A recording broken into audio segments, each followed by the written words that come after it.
Өкмөт мүчөлөрү парламент жыйынына дагы даярданбай келишкен. Жогорку кеңеште суу кодексине киргизиле турган өзгөртүүлөр боюнча маселе талкууланмак.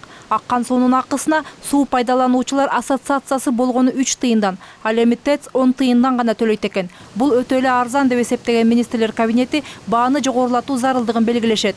Бул үчүн өкмөттүн тапшырмасы менен атайын комиссия түзүлүп, суу үчүн акы төлөй турган мекемелердин саны чынында көп экенин таап чыгышкан. Алсак дыйкан чарбалары, балык чарбалары жана энергетика тармагы. Эмнегедир кум төргенин иштеткен ири мекеме дагы бул тизмеге кирбей калган. Өкмөт мүчөлөрүнүн суу акысын жогорулаталы деген сунушу айрым депутаттардын кооптонуусун жаратты. Финансы менен байланышкан нерселерге жогорку кеңеш киришпеш керек деп өкмөткө которуп отуруп, силер тарифтин бардыгын көтөрүп атасыңар бааларды. Бул биринчи. Экинчи, ошол тарифти көтөрүлгөндөн кийин элде кыжалар, недовольстволор пайда болуп атат. Пайда болгондо ал тиги силерге өкмөткө эмес, түз эле жогорку кеңешке келип атат. Мына силер барып алып туруп бааны көтөрүп атасыңар деп мен электроэнергия боюнча айтып кетким келет да.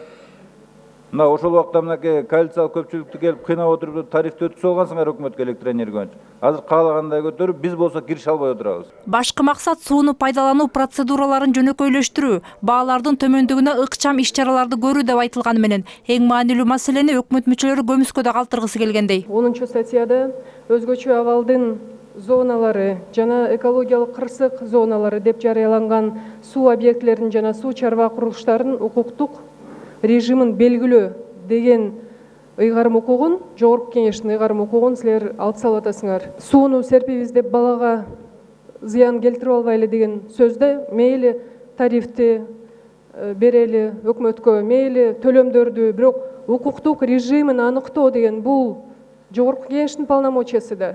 Өкмөт жөнүндө мыйзамдын 10-чу айткандай 10-чу беренесин нормаларын туура келтирүү максат койдук. Жана сиз айткан укуктук нормаларды өкмөт тараптан дагы иштеп чыгабыз. Эл өкүлдөрүн мындай жооп канааттандырган жок. Себеби мыйзам долбоору 3-окууда каралып жатса, өкмөт мүчөлөрү убада кылган нормалар качан киргизилет деген суроого так жооп айтылбады.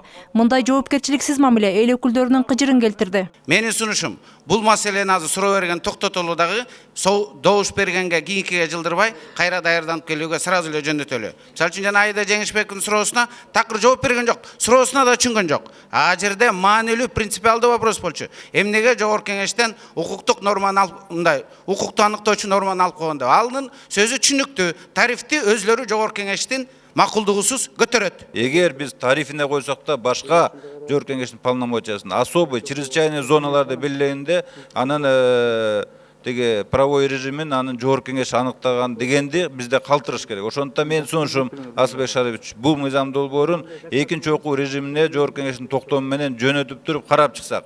Шаша турган эч нерсе жок экен бул жердечи. Бирок документ 3-окууда каралып жаткан соң аны 2-окууга кайтаруу мүмкүн эмес экенин төрага эске салды. Мындан улам тармактык комитетте каралсын деген чечим чыгарылды. Ал эми эл өкүлдөрү парламенттин жыйындарына министрлер өздөрү келбей, орун басарларын жиберүүсү адатка айланып баратканына нааразы болушту. Муну туура түшүндүрүп койсоңуз, фракциялар чакырса деп айтылганда өткөндө эми мындай сөз болгондо, президент айтканда фракциялык жыйындарга деп айтылган да.